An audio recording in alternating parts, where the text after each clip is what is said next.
Hi ನಮಸ್ತೆ ಕರ್ನಾಟಕ ಎಲ್ರಿಗೂ ನಮಸ್ತೆ. ಎಲ್ಲರೂ ಚೆನ್ನಾಗಿದ್ದೀರಾ ಅಂತ ಭಾವಿಸಿದ್ದೇನೆ. ಮತ್ತೇನು ಅಂದರೆ ನಾನು ಮೊನ್ನೆ ವೀಡಿಯೋ ಮಾಡಿಲ್ಲ, ಅಪ್ಲೋಡ್ ಮಾಡಿದ್ನಲ್ಲ, ಅದರಲ್ಲಿ ವೀಡಿಯೋ ಕೆಲವೊಂದು ಸರಿ ಬಂದಿಲ್ಲ. ನಿಜ ಹೇಳಬೇಕಂದ್ರೆ ಅದರಲ್ಲಿ ಸ್ವಲ್ಪ ಫನ್ನಾಗಿ ಹೆಂಗೆಂಗೋ ಮಾತಾಡಿದ್ದೀನಿ, ಅದು ನಿಜಾನೇ. ನನಗೆ ಇತ್ತೀಚೆಗೆ ಬಿಗ್ ಬಾಸು ಈ ಸೀಸನ್ 13ರಲ್ಲಿ ಆಪರ್ಚುನಿಟಿ ಬಂದಿತ್ತಲ್ವಾ.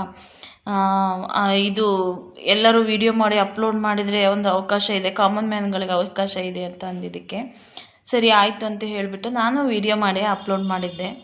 ಅಪ್ಲೋಡ್ ಮಾಡಿ ಎಲ್ಲ ಅದು ಅಷ್ಟು ದೊಡ್ಡ ವೇದಿಕೆ ಸಿಗುತ್ತೆ ಅಂದರೆ ಯಾರೀ ಬೇಡ ಅಂತಾರೆ. ಎಲ್ರಿಗೂ ನೋಡೋಣ, ಒಂದು ಚಾನ್ಸ್ ಸಿಗುತ್ತೇನಂತೆ ಎಲ್ಲರೂ ಆಸೆ, ತುಂಬ ಆಸೆ. ಅದು ವೀಡಿಯೋ ಅಪ್ಲೋಡ್ ಮಾಡಬೇಕಾದ್ರೆ ತುಂಬ ಆಸೆ ಕನಸುಗಳು ಹೊತ್ತಿರ್ತೀವಿ. ಅದು ಬಿಗ್ ಬಾಸ್ ಮಾಡಿರೋ ಅವಂತರ. ಅದು ಹೇಳ್ಬೇಕಂದ್ರೆ ಸರಿಯಾಗಿ ಹೇಳ್ಬೋದು, ಟಿ ಆರ್ ಪಿ ಇಲ್ಲದೆ ಯಾರು ಏನೂ ಮಾಡಲ್ಲ. ಯಾವ ಚಾನಲ್ಲು ಯಾವುದೇ ಆ್ಯಕ್ಸೆಪ್ಟ್ ಮಾಡ್ಕೊಳ್ಳೋದೇ ಇಲ್ಲ. ಟಿ ಆರ್ ಪಿನೇ ಕಾಮನ್ ಮ್ಯಾನ್ ಅಂದರೆ ಎಲ್ರೂ ತೊಗೊತಾರೆ. ಅದು ಫಸ್ಟ್ ಆಫ್ ಆಲ್ ಕೆಟ್ಟ ಮೇಲೆ ಬುದ್ಧಿ ಬರುತ್ತೆ ಅಂತಾರಲ್ಲ, ಹಾಗಾಯಿತು. ಮತ್ತು ಇನ್ನೊಂದು ಏನಂದರೆ, ನಾನು ವೀಡಿಯೋ ಎಲ್ಲ ಅಪ್ಲೋಡ್ ಮಾಡಿದ ಮೇಲೆ ನನಗೆ ಅದರಿಂದ ರಿಸಲ್ಟ್ ಬಂದ ತಕ್ಷಣ ಈಗ ಅದರಿಂದ ತೊಗೊತಿಲ್ಲ ಅಂತ ಗೊತ್ತಾಯಿತು. ಈಗ ಬಿಗ್ ಬಾಸಿಗೆ ತುಂಬ ಸ್ಪರ್ಧಿಗಳಿದ್ದಾರೆ ಅಂತ ಎಲ್ಲ ಬಂತು. ನನಗಿಂತ ಚೆನ್ನಾಗಿರೋ ಸ್ಪರ್ಧಿಗಳು ಇರ್ಬೋದೇನೋ, ಗೊತ್ತಿಲ್ಲ. ಆದರೆ ನಾವೇನು ಮಾಡ್ತೀವಿ, ಲೈಫು ಹೇಗಿರುತ್ತೆ ನೋಡಿ, ಹೊಟ್ಟೆಪಾಡು ಅಂತ ಬರುತ್ತಲ್ವ. ಯಾವುದಾದ್ರೂ ಸಣ್ಣದೊಂದು ಅವಕಾಶ ಸಿಕ್ಕರೆ ಸಾಕು ಕಣ್ರಿ, ಅಲ್ಲಿ ನಮಗೂ ಒಂದು ಲೈಫ್ ಸಿಗುತ್ತೇನೋ ಅನ್ನೋದು. ಮುಂದೆ ಏನೇನೋ ಲೈಫ್ ಕಟ್ಕೊಂಡ್ಬಿಡ್ತೀವಿ, ಏನೇನೋ ಆಸೆನೂ ಇಟ್ಕೊಂಡ್ಬಿಡ್ತೀವಿ ಮುಂದೆ.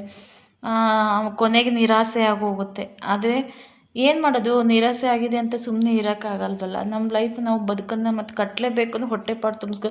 ನಮ್ಮನ್ನು ನಂಬ್ಕೊಂಡು ನಮ್ಮ ಮಕ್ಕಳು ಇರ್ತಾರಲ್ವ, ನಮ್ಮನ್ನು ನಂಬ್ಕೊಂಡು. ಈಗ ಅವ್ರಿಗೋಸ್ಕರನೇ ನಾವು ಬದುಕಲೇಬೇಕು. ಈಗ ನಾನು ಸುಮ್ಮನೆ ಖಾಲಿ ಕೈಯಲ್ಲಿ ಏನೂ ಇಲ್ಲ. ಈಗ ಬೆಂಗಳೂರಲ್ಲಿ ಹೋಮ್ ನರ್ಸ್ ವರ್ಕ್ ಹೆಂಗಿದ್ರು ಇದೇ ಕೆಲಸ ಮಾಡ್ತಾಯಿದ್ದೀನಿ. ಇದಂತೂ ನನಗೆ ಯಾವಾಗಲೂ, ನಾನು ಎಲ್ಲಿಂದ ಎಲ್ಲಿಗೆ ಹೋದರೂ ಮತ್ತೆ ಇದೇ ಫೀಲ್ಡ್ಗೆ ಹೇಳುತ್ತಿರುತ್ತೆ. ನನಗೆ ಬೇರೆ ಯಾವ ಕೆಲಸನೂ ಇಷ್ಟ ಆಗೋದಿಲ್ಲ. ಅದೇನೋ ಗೊತ್ತಿಲ್ಲ ನನಗೆ, ಮತ್ತೆ ಇದೇ ಕೆಲಸಕ್ಕೆ ನನಗೆ ಮತ್ತೆ ಕರೆದು ತಗೊಂಬಂದು ಬಿಟ್ಬಿಡುತ್ತೆ. ಅಂದರೆ ಅಷ್ಟು ಯಾವ ಜನ್ಮದ ಋಣನೋ ಏನೋ ಗೊತ್ತಿಲ್ಲ, ಈ ಜನ್ಮದಲ್ಲಿ ಹಿರಿಯರ ಸೇವೆ ಮಾಡಿ ತೀರಿಸ್ತಾ ಇದ್ದೀನೇನೋ ಮೋಸ್ಟ್ಲಿ. ಪೇಷಂಟ್ಗಳು ಒಬ್ಬೊಬ್ಬರು ಒಂದೊಂದು ಥರ ಇರ್ತಾರೆ, ಯಾವ ಥರ ಅಂತ ಹೇಳೋದಕ್ಕಾಗಲ್ಲ. ಕೆಲವೊಬ್ಬರು ಕೋಪ ಬಂದರೆ ಹೊಡಿತಾರೆ, ಕೆನ್ನೆಗೆಲ್ಲ ಬಾರಿಸ್ತಾರೆ. ಕೆಲವೊಬ್ಬರು ತುಂಬ ಮಗು ಥರ ಹಠ ಮಾಡ್ತಾರೆ, ಇದೇ ಬೇಕು ಅದೇ ಬೇಕು, ಇದೇ ಥರನೇ ಇರಬೇಕು. ಕೆಲವೊಬ್ಬರು ಒಂದೊಂದು ತುಂಬ ಪೇಷನ್ಸ್ ಇಂಪಾರ್ಟೆಂಟು. ಈ ಫೀಲ್ಡಲ್ಲಿ ತುಂಬ ಪೇಷನ್ಸ್ ಇಂಪಾರ್ಟೆಂಟು. ಮತ್ತು ಏನಪ್ಪ ಅಂದರೆ ಫ್ಯಾಮಿಲಿನೆಲ್ಲ ಮರೆತು ಇರಬೇಕಾಗಿರುತ್ತೆ. 24 hours ಇಲ್ಲೇ ಇರಬೇಕಾಗಿರುತ್ತೆ.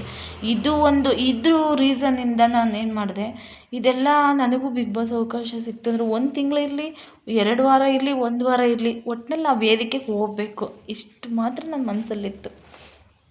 ಕಷ್ಟ ನೋಡಿ, ಕಷ್ಟ ಅಂದರೆ ಯಾರಿಗಾದ್ರೂ ಹೊಟ್ಟೆ ಅಂತ ಬಂದರೆ, ಕಷ್ಟ ಅಂತ ಬಂದರೆ, ನನ್ನ ಮಕ್ಕಳನ್ನ ಈಗ ಕರಳು ಕುಡಿ ಅಂತ ಬಂದರೆ ಯಾರು ಏನಾದ್ರೂ ಯಾವ ಕೆಲಸ ಅಂದರೂ ಬಂತು ಅಂದರೆ ಒಪ್ಕೊಳ್ಳೋಕೆ ತಯಾರಿರ್ತಾರೆ. ಅಂದರೆ ತಾಯಿ ಕರಳು ಅಂದರೆ ಅಷ್ಟು ಇದು ಎಮೋಷನಲ್ ಆಗಿರುತ್ತೆ. ಏನು ಅಂದರೆ, ನಾನು ಇವಾಗ ಈ ಥರ ವೀಡಿಯೋ ಎಲ್ಲ ಬಂದ ತಕ್ಷಣ ತುಂಬ ನೋವು ಅಂತ ಅಪ್ಲೋಡ್ ಮಾಡಿದೆ, ಎಲ್ಲ ಮಾಡಿದೆ. ಅದೇನಾದರೂ ಮೆಸೇಜ್ ಬಂತು ಅಂದ ತಕ್ಷಣ ನನಗೆ ತುಂಬ ನೋವಾಯಿತು. ತುಂಬ ಅಂದರೆ ತುಂಬ ನೋವಾಯಿತು. ನಾನೇನು ಮಾಡಿದೆ, ನಿದ್ದೆನೇ ಮಾಡಲಿಲ್ಲ ರೀ, ನಿಜವಾಗ್ಲೂ ನಿದ್ದೆನೇ ಬಂದಿಲ್ಲ. ಏನು ಮಾಡಬೇಕಂದ್ರೆ ವೀಡಿಯೋ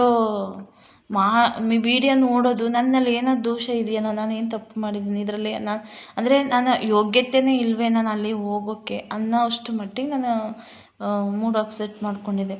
ಆ ರಾತ್ರಿ 1 ಗಂಟೆ ಸುಮಾರು ನಾನು ಯೂಟ್ಯೂಬ್ ಚಾನಲ್ ಓಪನ್ ಮಾಡಿದಾಗ ನನಗೆ ಹೊಳಿತು, ಟಕ್ ಅಂತ ಹೊಳಿತು. ಯಾಕೆ ಯೂಟ್ಯೂಬ್ ಚಾನಲ್ ನಾನು ಓಪನ್ ಮಾಡಬಾರ್ದು?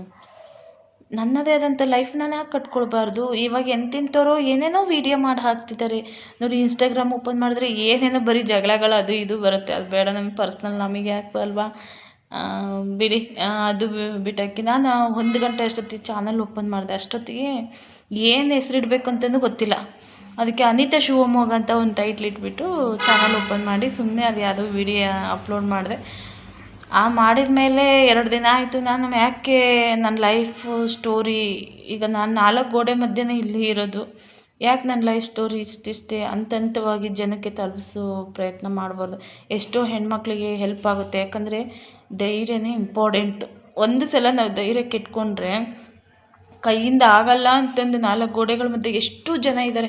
ತುಂಬ ಜನ ಇದ್ದಾರೆ, ತುಂಬ ಹೆಣ್ಮಕ್ಳಿದ್ದಾರೆ, 4 ಗೋಡೆಗಳ ಮಧ್ಯೆನೇ ಕೂತಿರ್ತಾರೆ, ಏನು ಬೇಡ. ಬಹುಶಃ ಇವಾಗಲೂ ನಾನು ನೋಡ್ತಾ ಇದ್ದೀನಿ ಅಷ್ಟು ಜನ ಹೆಣ್ಮಕ್ಳಿದಾರಲ್ವ, ಯಾವುದೇ ಕಾರಣಕ್ಕೂ ಭಯ ಪಡದೆ ನೆಮ್ಮದಿಯಾಗಿ ನಾವು ಮಾಡೋ ಕೆಲಸದಲ್ಲಿ ಪ್ರಾಮಾಣಿಕತೆ ಇರಬೇಕು. ಮತ್ತು ನಾವು ಈ ಕೆಲಸ ಮಾಡ್ತಿದ್ದೀವಿ ಅಂದರೆ ಅದು ನಮಗೆ ಸರಿ ಅನ್ನಿಸ್ಬೇಕು, ಆಯಿತಾ. ಬದುಕೋದಕ್ಕೆ 108 ದಾರಿಗಳಿದೆ, ಆಪ್ಷನ್ ಮಾತ್ರ ನಮ್ಮ ಕೈಯಲ್ಲಿದೆ. ಯಾವುದು ಚೂಸ್ ಮಾಡ್ಕೊತೀವೋ ಅದೇ ನಮ್ಮ ನಿಜವಾದ ಲೈಫು. ನಾವು ಹೇಗೋ 108 ದಾರಿ ಇದೆ ಅಂತಂದರೆ ಎಲ್ಲ ದಾರಿಗೂ ಹೋದರೆ ನಮಗೆ ಅದು ಮುಳುವಾಗೋದು. ದಯವಿಟ್ಟು ನನ್ನ ಚಾನಲ್ನ ಫಾಲೋ ಮಾಡ್ಕೊಳ್ಳಿ, ದಯವಿಟ್ಟು ನನಗೆ ಸಪೋರ್ಟ್ ಮಾಡಿ. ಇದು ಒಂದು ಕಮೆಂಟು, ಒಂದು ಲೈಕು ಏನು ದೊಡ್ಡ ವಿಚಾರನಲ್ಲ, ನೀವೆಲ್ಲ ಬೆಳೆಸ್ತೀರಂತ ನಾನು ಅಂದ್ಕೊಂಡಿದ್ದೀನಿ. ನಿಮ್ಮನ್ನು ನಂಬಿಕೊಂಡು ನಾನು ಈ ಚಾನಲ್ ಓಪನ್ ಮಾಡಿದ್ದೀನಿ. ದಯವಿಟ್ಟು ನಿಮಗೆ ನನ್ನದೊಂದು ರಿಕ್ವೆಸ್ಟ್ ಅಂತಂದೇ ಅಂದ್ಕೊಳ್ಳಿ. ನಿಮ್ಮ ಮನೆ ಮಗಳಾಗಿ ದಿನನಿತ್ಯ ಬರ್ತಾ ಇರ್ತೀನಿ. ನಾನು ನನ್ನ ಕೈಯಿಂದ ಏನು ಅನಿಸುತ್ತೋ, ನನ್ನ ಲೈಫಲ್ಲಿ ಏನು ನಡೆದಿದೆಯೋ ಅದೆಲ್ಲ ಹೇಳ್ತಾ ಇರ್ತೀನಿ. ತುಂಬ ಇದೆ ನಂದು ಬಾಲ್ಯ ವಿವಾಹ ಆಗಿರೋದು. ದಯವಿಟ್ಟು ನನ್ನ ಲೈಫ್ ಜರ್ನಿ ಎಲ್ಲ ಹೇಳ್ತಾ ಹೋಗ್ತೀನಿ ಪಿನ್ನು ಪಾಯಿಂಟು. ನನಗೆ ಸಪೋರ್ಟ್ ಮಾಡಿ. ನಿಮ್ಮ ಸಪೋರ್ಟ್ ಇದ್ರೇ ನನಗೂ ಧೈರ್ಯ ಬರುತ್ತಲ್ವ ಮಾತಾಡೋದಕ್ಕೆ.